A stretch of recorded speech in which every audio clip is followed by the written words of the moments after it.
Life is full of important decisions, and they all have consequences, large or small, positive or negative, intended or unintended. Would you consider yourself wise when it comes to choices you make?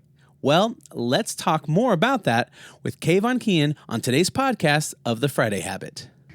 Welcome to The Friday Habit with Benjamin Manley and Mark Labriola II. The Friday Habit is for creators, entrepreneurs, and agency owners looking for actionable ideas on how to grow their business and be more profitable. We'll pull from our combined knowledge of over 20 years and interview thought leaders that will inspire you and give you the motivation you need to kick your business into high gear. Buckle up. It's Friday. Hey, Mark. Hey, Ben. Hey, just a quick PSA. I just took up a new hobby, and I want to kind of see if you guys have any new hobbies, but I just need to make a PSA that I found a new hobby that's amazing around the holiday season. Okay. What is that? It's knitting. Knitting is amazing. My wife found up in my daughter's closet like a knitting set that she had gotten for Christmas at one point and had never opened. We opened it the other day. I was like, this is really cool. Knitting is awesome. And so I went and bought like 4 things of yarn, some little hat looms, and I've been knitting hats in the evenings while we watch TV. So have you ever tried knitting? You know what? I have, and I've knitted a scarf. What? Yes. In order to get the swooning eyes of my wife. Oh, okay. You handmade her a scarf. Okay. Well, yeah, it was like she was knitting, and so I was like, okay, how can I spend more time with this amazing, gorgeous woman? And so I was like, hey, like maybe you could teach me how to knit. And so then it was like, let's hang out more, and you could teach me how to knit, and then I can knit a scarf, and like, you know. Did it work? Yeah, I married her. Here we are 17 years later. Oh, okay. So I did the same thing with my wife, except for she was on a dance team. I joined the dance team to get to know her. You started knitting. I mean, we do a lot of things for love, right? Exactly. Love has brought us to where we are. That's right. I want to include Kayvan in this. I was going to ask Kayvan. Glad you're on the show, Kayvan. How about you? Any things that you have done for love / any new hobbies that you've picked up? Or are you a knitter? Well, I became very curious to Mark's scarf. I would love to see how that captured your wife's heart. Or Benjamin, your dance moves in this case. Yeah, the dance moves, I don't think that was part of the appeal. But Mark, did your scarf turn out looking good, or does it look like a series of knots? Yeah, it actually turned out okay. It's a little like scraggly looking. Okay. I'm sure we have it some. If I knew we were going to talk about this, I would have had the scarf ready to show you guys. Right. But it kept my neck warm for many years. I would wear it, in the wintertime, and nice. Then I had a good story too of like the neck that got me the scarf that got me the woman.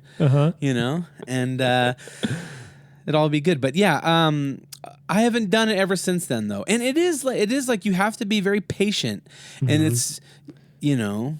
It's very repetitive. It but is I very repetitive. I find that comforting when I'm thinking all day and my brain hurts. I'm like, I just want to sit down and do the same thing over and over, and slowly something cool will happen, right? Yeah. Kayvan, I wish the audience could see Kayvan. He's just sitting here smiling, like laughing at us. He's like, you guys are dorks. I know. I'm already learning so much. Yeah. That's right. More than you ever wanted to know. That's right. Well, hey, so we've been hanging out talking here for the few minutes.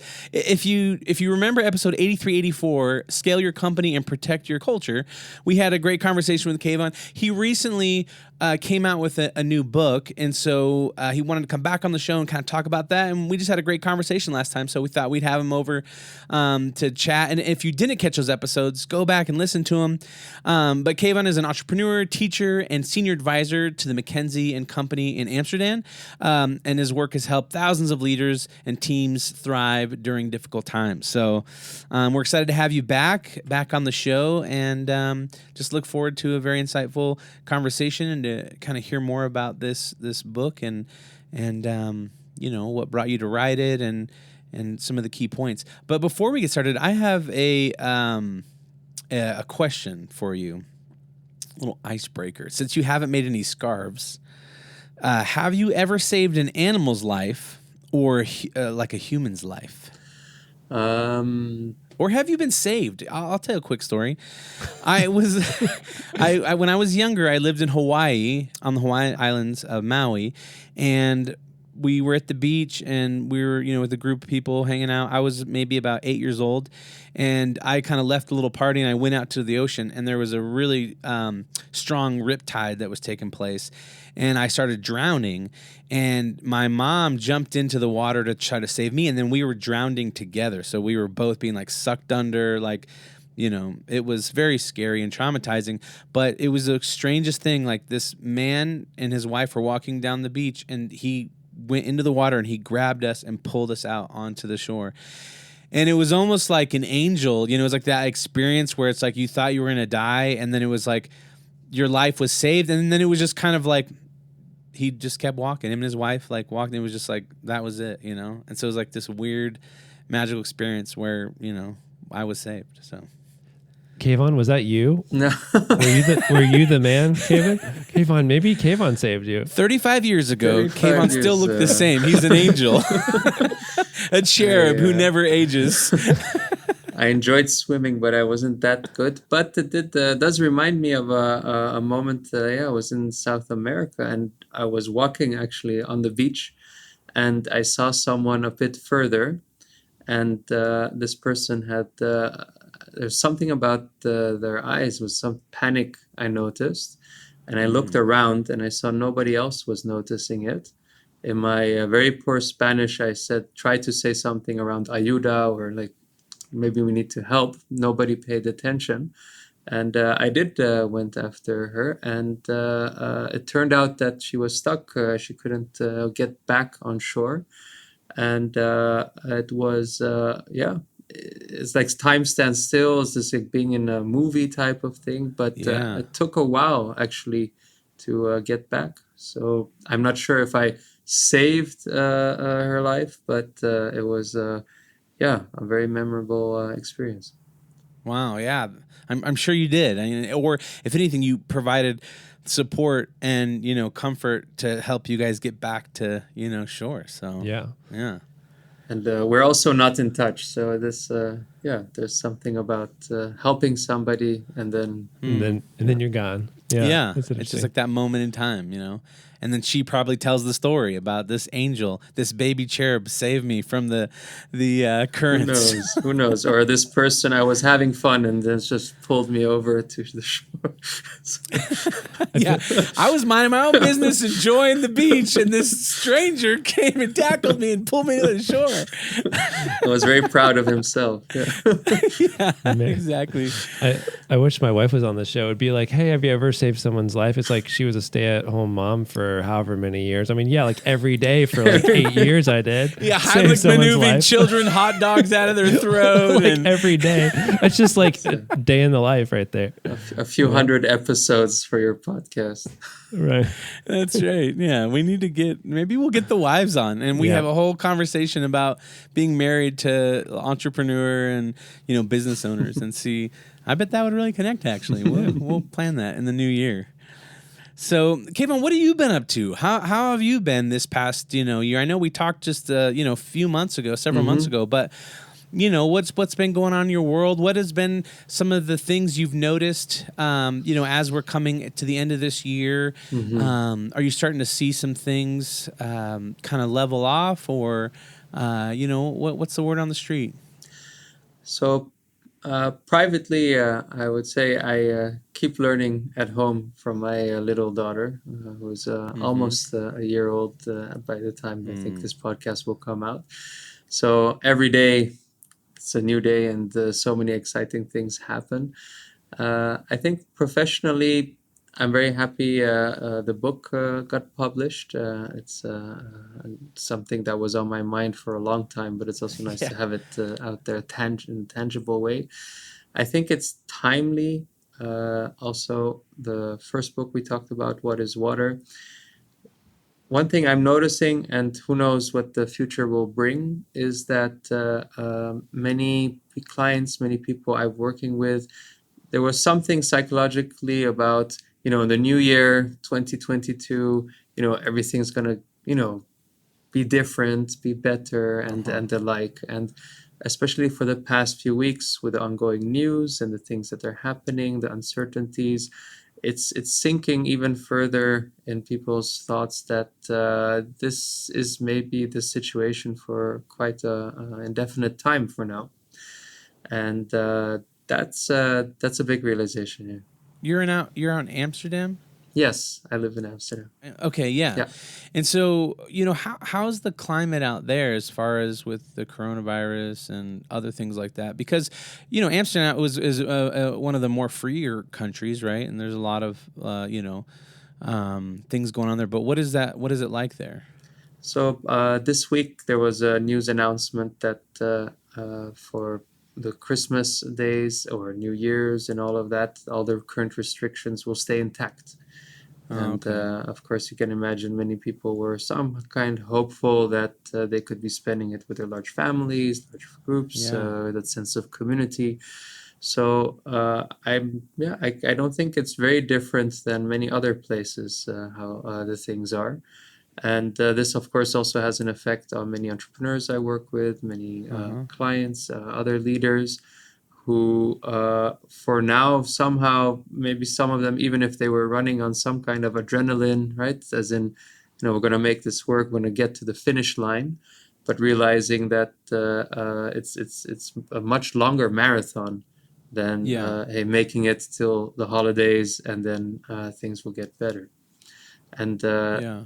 I would say that is one reason I thought the book was timely. The thoughts are timely because it is about how do you deal with that continuous sense of uncertainty. Yeah. Yeah, one thing that I've really felt over the past couple years is that one is I feel like being careful about what you're consuming, whether it Mm-hmm. be too much news, too much social media, Mm-hmm. because I think a lot of times when we consume a lot of that stuff, it actually distracts us from reality. We can see all these things going on or hear this chatter or whatever politics or whatever distracting and discouraging and make you feel hopeless or make you feel that nothing's ever going to change. But when I turn all those things off and I take stock of my life and, my business and my family, I find that there's a lot of good Mm. happening and a lot of, blessing and success in all these other areas of my life. But sometimes when I'm consuming too much of those other things, it makes me feel like there is no good. Mm-hmm. And so, yeah, I feel like, because when it's interesting because I hear what you're saying as far as like, yeah, there's a sense of like, oh, we thought this was going to be over and then we get back to business as usual in 2022. But on the other hand, I do feel like there is a sense of, I don't know. I think like hope for me. Like Okay. for me, I look at Good. 2022 and I'm really excited about it. Like I think 2021, it was like coming out of 2020, it was really depressing and Mm-hmm. there was still a lot of uncertainties. And so 2021 was like a replay, Mm-hmm. of like 2022 or 2020. But for some reason, I think in my own like being, I feel this sense of like really Great. excited for 2022 and like that it's an opportunity for new beginnings and Yes. opportunity to find new business and new opportunities and to look at all that I can look back at 2021 and be like, wow, like my business did really well. I made some new clients. I learned a lot of good lessons, Mm-hmm. and I had some great times with my friends. And it was a good year. And so Mm-hmm. I'm actually like really looking forward to 2022, Great. and am just excited to see like what it's gonna bring. Yeah. Hopefully, many pleasant surprises for all of us. Yeah. Yeah. So, and yeah, I mean, it's cool to you have that little baby. I just remember my kids are 13, 10, and 8. Mm. And so, but I do Congratulations. remember, yeah, thank you. But I do remember that season, especially when they're 1 and 2, and they're just like these little bundles of joy, and they're so curious and squishy, and they still can be held by you, and they're not like always trying to escape, and so that's a really exciting season that you're entering into with your daughter. So I'm excited for you. That's going to be great. Well, thanks for noticing and pointing that out. I think listening to you, it's also good to keep in mind that it's and these things that are happening out there are happening out there. At the same time, your business, as you say, is fortunately doing well.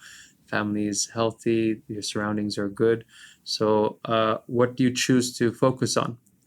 And for some people, it might not be the same case, but noticing what's going well and protecting and cultivating that will be even more important going forward. Yeah. Yeah. So tell us a little bit about your book. Mm-hmm. It's called What is Wisdom, Mm-hmm. right?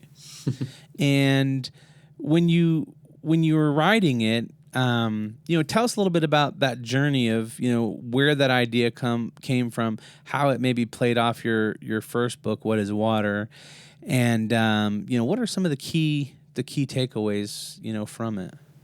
So the thought is focus of the first book was very much around how do you stay sane in that crazy changing world, and this was already pre-pandemic, as you know. Mm-hmm. Yeah. And when one is feeling overwhelmed, that might be the goal, right? I want to feel empowered. I want to feel the opposite of overwhelmed and so forth. And it is only after working with clients for a long time and having these conversations, coming to realization also that, okay, imagine you can stay sane in that crazy changing world, Mark, as you just shared the way that you focus and think about your home and work and all those things. Then what, right? You still have a business. You still need to make decisions. It's still extremely uncertain. And realizing that many things cannot be quantified anymore, your decisions. You cannot just put and say, hey, we're going to look at the pros and the cons, or we're going to look at this model and it's going to say, hey, you should invest or not. Think back to March, April 2020. We wouldn't even know what's going to happen, next tomorrow, let alone a year from now. And that for me was also a phase that it forced me to think and ask myself this question, like, what would a wise person do in this situation, right? Would you invest or not? Also, like, I think about your company financials. Would you move or not? Would you follow the news or not? Go close your office and go completely remote or not. Or not, right? And this just short circuits it, because our minds, our brains, just like you say, are not used to these excesses. You cannot follow the news as much as you can, because our ancestors never had that many news in their, maybe almost in a lifetime, as much as we have maybe in a few weeks. And these difficult choices existential choices that you almost have to make, it's also a lot. It's for many people, it's actually too much. And the book gives you an advisory board, especially when you're feeling a bit alone, of all these philosophers, all these thinkers from all these centuries, from Aristotle to Nietzsche to many others. And each of them tries to help you think through your current situation, but from their own unique point of view. And for me, that felt very helpful, very refreshing. And I noticed for many of the people I was working with as well, because it was not necessarily that this one philosopher, Aristotle always had the answers, or in this case, Kant really knew how life worked, or Nietzsche. But the idea that you could switch between all these ways of thinking when you're stuck in one of them, that felt very liberating.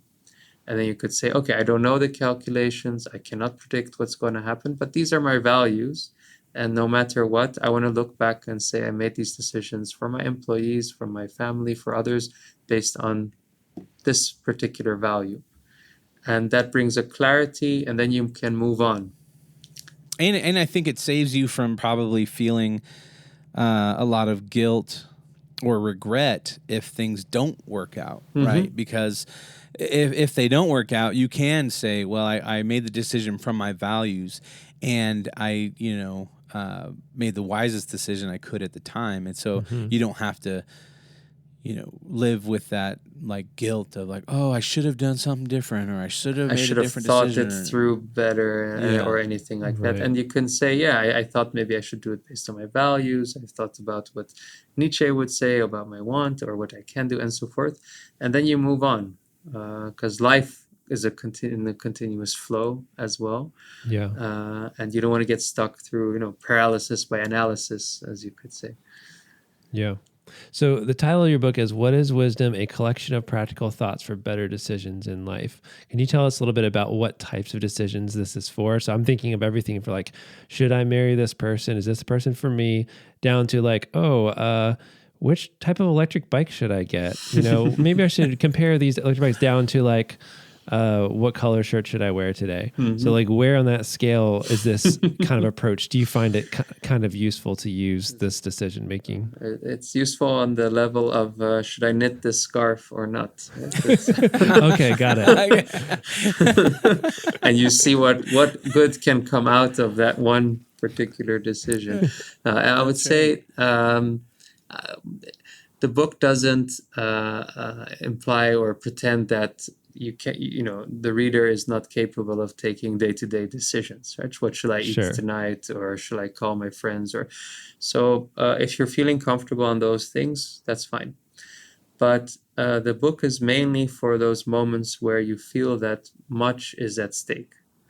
And you're in a position to make a decision. Even if you decide not to make a decision, of course, that's a decision. So you're in a position that you have to think it through. And you actually don't really know what to do. There's a risk that with good intentions, your decision will make a bad situation even worse. There's a risk that you're going to waste your time because you're focusing on things you cannot control or influence, and that you might regret. You might all of a sudden find yourself forgetting about yourself again. We're so focused on maybe, what's the good thing to do maybe for this person or that person. And Nietzsche comes and says, let's pause for a moment. What do you want? For instance. So when a lot is at stake, the answers are not clear. What do you do? All right, we're going to pause this conversation here. Go to thefridayhabit.com. There you can find show notes for this episode. There you can also find links to our websites and ways to get in touch. At the bottom of the page, you can download our guide to the Friday Habit System that will show you how to set aside one full day each week dedicated to working on your business instead of in your business. If you're not already, make sure you subscribe. If you enjoyed this episode and want to hear next week's episode, subscribe so you get notified. Also, leave us a review in Apple Podcast app or wherever you listen to your podcasts. And if you want to potentially be on one of our episodes with a question you ask us, go ahead and record a quick message in your phone, voice memo, and email it to hello@thefridayhabit.com. Until next time, live every day like it's Friday.